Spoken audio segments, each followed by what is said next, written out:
Hola oyentes de Radio Sefarad, bienvenidos un día más aquí a este informativo que comentará Jorge. ¿Qué hay? ¿Qué tal, Alejandro? Comenzamos con los titulares del día.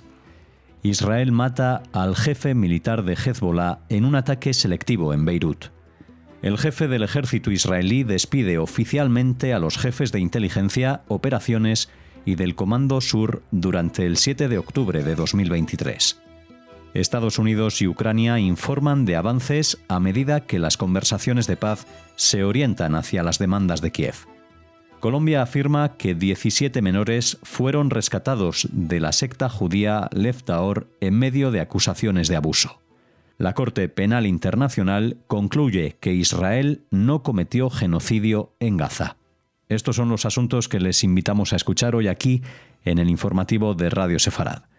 Comenzamos hablando del anuncio de Israel el pasado domingo de la muerte del jefe del Estado Mayor de Hezbollah, Haytham Ali Tabatabai, en un ataque aéreo selectivo en los suburbios del sur de Beirut, la capital del Líbano. El grupo terrorista confirmó posteriormente su muerte en un comunicado. Tabatabai era considerado el segundo en la estructura de mando del grupo terrorista respaldado por Irán, después del secretario general, Naim Qassem. Tras confirmar Israel su muerte, también lo hizo el grupo terrorista, elogiándolo como un gran comandante yihadista que dedicó su vida a la resistencia y fue uno de los líderes que sentaron las bases de esta. Hezbollah también nombró a otros 4 agentes muertos en el ataque y dijo en el lugar del impacto que el ataque cruza una nueva línea roja. El ataque con 3 misiles impactó en los pisos 3º y 4º de un edificio de 9 plantas en la zona de Haret Reik, un bastión de Hezbollah que dañaron vehículos y otras estructuras cercanas. El ejército israelí dijo que Tabatabai era un veterano y agente central de la organización terrorista después de unirse a sus filas en la década de los 80 y ocupar varios puestos importantes, incluido el de comandante de la elitista Fuerza Radvan y jefe de las operaciones de Hezbollah en Siria. Bueno, esto evidentemente es un asesinato selectivo. No olvidemos que aunque Israel haya retrocedido en la zona del sur del Líbano, pues está muy atenta a los desarrollos que está teniendo el grupo Hezbollah. Es decir, que más allá de los diálogos que se tengan con el gobierno del Líbano, todavía Hezbollah es muy poderosa en el resto del país y especialmente es peligroso su retorno a la zona del sur, de donde procedían todos los ataques a Israel desde el año 2006 hasta el final, digamos, del año 2024, cuando se impuso esta tregua. Así que, bueno, si bien en Israel pues, se ha declarado una especie de alerta especial en la zona norte, porque se espera que Hezbollah tenga algún gesto de represalia por esta muerte. Ya vemos que la primera declaración es que acusan a Israel de cruzar una nueva línea roja. Vamos a ver si en este caso reaccionan con un ataque o simplemente nombran a un nuevo jefe militar y siguen adelante con su estrategia de hacerlo a escondidas de Israel en la medida de lo posible y del gobierno libanés. El jefe del Estado Mayor de las Fuerzas de Defensa de Israel, el teniente general Eyal Zamir, anunció el domingo por la noche que destituiría a varios oficiales superiores y censuraría a otros por su papel en los fracasos del 7 de octubre de 2023. Zamir convocó a los altos oficiales a reuniones ese mismo día, tras prometer este mes que tomaría decisiones personales sobre los comandantes, basándose en las conclusiones de una investigación realizada por un panel externo de expertos. Los oficiales de menor rango fueron convocados por el subjefe del Estado Mayor de las Fuerzas de Defensa de Israel, el mayor general Tamir Yadai. La mayoría de los comandantes destituidos ya habían renunciado a las fuerzas de defensa de Israel, por lo que las medidas de Zamir fueron en gran medida simbólicas. Los oficiales censurados continuarán en sus cargos hasta el final de sus mandatos, que en algunos casos se prevé que duren varios años más.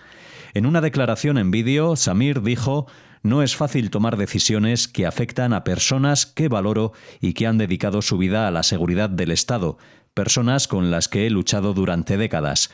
A pesar de ello, tengo ante mí la obligación de trazar una línea clara sobre la responsabilidad del mando.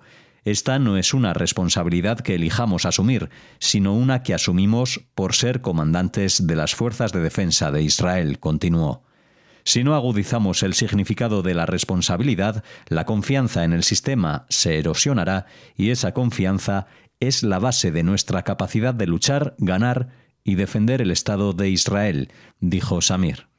Bueno, aparte de las decisiones políticas que pueda tomar Netanyahu o su gobierno, pues el propio ejército israelí tiene su propia dinámica interna y su propia dinámica incluso de asumir las responsabilidades que se derivan de los fracasos militares. En este caso, el fracaso militar no se entiende por perder una batalla, sino por no haber estado atentos a las señales que asumían o que podían hacer presumir que la situación iba a ser muy delicada, incluso que se preparaba una invasión de gran alcance en los meses, en los días y en las semanas anteriores al 7 de octubre del 2023. Pero como decimos ya, la mayoría de los grandes responsables militares han sido purgados directamente por el primer ministro, pero ahora Zamir, desde su cargo como jefe de las Fuerzas Armadas de Israel, sigue con esta depuración interna a nivel, como decimos, que no tiene responsabilidades más allá de destituciones de los cargos que ostentaban, y en algunos casos pues la mayoría de ellos son, digamos, reprimendas, si podemos calificarlas así, más simbólicas que otra cosa. Así que bueno, lo importante yo creo a destacar en esta noticia no es que se haya tomado una decisión, sino que el ejército de Israel sigue siendo una institución con un alto nivel de exigencia personal y moral que incluso supera no solamente al de la sociedad civil, sino al del propio gobierno de Israel. Washington y Kiev dijeron que cualquier acuerdo eventual para detener la guerra con Rusia debe respetar plenamente la soberanía de Ucrania después de conversaciones constructivas entre funcionarios estadounidenses, ucranianos y europeos en Ginebra.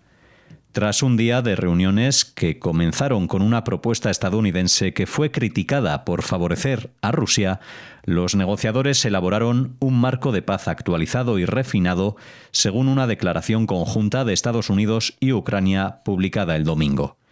El presidente de Estados Unidos, Donald Trump, había dado a Ucrania hasta el 27 de noviembre para aprobar su plan para poner fin al conflicto de casi 4 años, que comenzó después de que Rusia lanzó una invasión a gran escala. Pero Kiev buscaba cambios en el borrador que aceptaba una serie de demandas de línea dura de Rusia, con el plan de 28 puntos requiriendo que el país invadido ceda territorio, reduzca su ejército y se comprometa a nunca unirse a la OTAN. Aunque la Casa Blanca dijo en una declaración separada que las conversaciones marcaban un importante paso adelante, un ataque con un avión no tripulado ruso en la importante ciudad ucraniana de Kharkiv mató a 4 personas.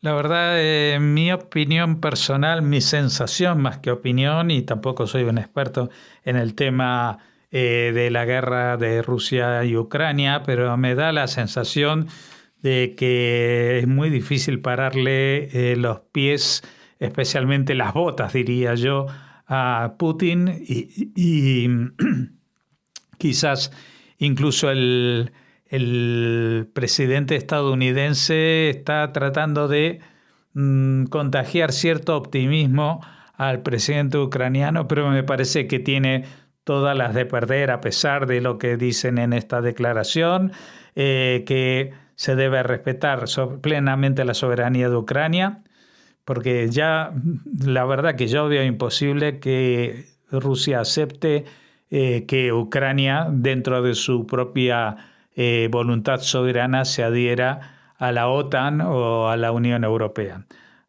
Creo que por más que haya planes y en este momento haya cierto clima de optimismo dentro de las negociaciones, creo que esto no va a tener un final feliz, al menos no desde el punto de vista ucraniano. Las autoridades colombianas dijeron el domingo que habían rescatado a 17 menores de Lev Tahor, una secta judía ultraortodoxa extremista que está siendo investigada por presunto abuso sexual infantil. 5 de los menores rescatados fueron identificados como personas desaparecidas para quienes Interpol había emitido notificaciones amarillas para encontrarlas. Fundada en Jerusalén en la década de 1980, Lev Tahor, literalmente corazón puro en hebreo, ha sido acosada por acusaciones de abuso infantil durante años e Israel y otros la han calificado de secta. Su líder está en prisión por secuestro de menores. Un grupo llamado Lev Tahor Survivors ha estimado que la membresía de la secta es de varios cientos de personas y dice que está liderada por un grupo central, mientras que el resto se encuentra retenido en su mayoría contra su voluntad. El grupo se adhiere a una interpretación extrema e idiosincrásica del judaísmo y de las leyes dietéticas kosher que protege en gran medida a sus miembros del mundo exterior.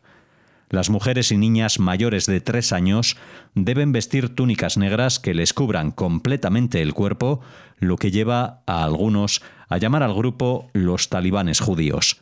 Los hombres pasan la mayor parte del día rezando y estudiando pasajes específicos de la Torá. Bueno, seguramente, no sé si todo el mundo, pero creo que dentro del mundo de los judíos todos han oído hablar de esta aberración, de esta secta ultra ortodoxa que no tiene mucho que ver con el judaísmo. Ninguna de las conductas que ellos predican son aceptadas ni siquiera por los grupos más ultra ortodoxos judíos en Israel y fuera de Israel. Es decir, esto realmente es un chiringuito, una secta montada, y seguramente también aquí de lo que se habla del presunto abuso sexual infantil, también esto podría ser una justificación para el que se hayan tomado estas cuestiones de crear un espacio tan terrible, ¿no? Es decir, mujeres vestidas con una especie de burka que van en un medio totalmente ajeno y hostil a ellas, como ha sido en principio la presencia en Centroamérica, después en otros sitios. Pues ahora mismo no sé, sí, esta noticia llega desde Colombia, es decir, y tampoco se establecen en las grandes ciudades, se establecen en sitios apartados donde puedan aguantar el tiempo que puedan. Y esto la verdad que nos recuerda muchísimo a las sectas estas mesiánicas o de todo tipo que en los años 60, 70 llevaron a mucha gente a la perdición en todos los sentidos en Estados Unidos y en muchos centros. Así que bueno, yo no sé, ya han detenido al líder, está en prisión, pero todavía tiene un grupo de seguidores que son los que lideran de momento la expansión y el trasvase de esta secta entre lugares. Así que no sabemos exactamente qué va a pasar.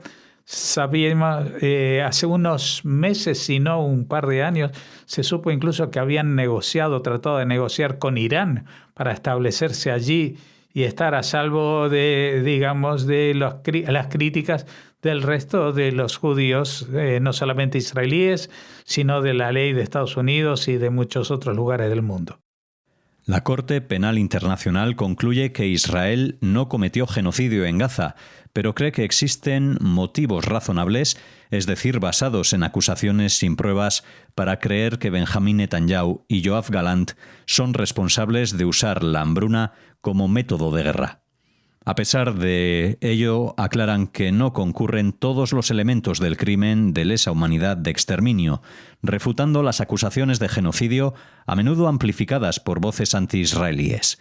Un ejemplo, el informe de la Clasificación Integrada de Seguridad Alimentaria de marzo de 2024 afirmaba que la hambruna era inminente en Gaza. Pero en junio de 2024, el Comité de Revisión de la Hambruna reveló que estas conclusiones se basaban en datos seriamente inadecuados y las calificó de inverosímiles. A pesar de estas correcciones, el fiscal de la Corte Penal Internacional ignoró esta nueva información y persistió en sus acusaciones. La Asociación de Abogados UK Lawyers for Israel denunció esta negligencia, afirmando que el fiscal estaba violando las normas profesionales de la Corte y del Colegio de Abogados inglés. Además, la evidencia muestra que los cruces entre Israel, Gaza y Egipto permanecieron abiertos para el traslado de mercancías, lo que contradice la alegación de un asedio total. Los datos oficiales publicados por Israel prueban que la ayuda continuó fluyendo.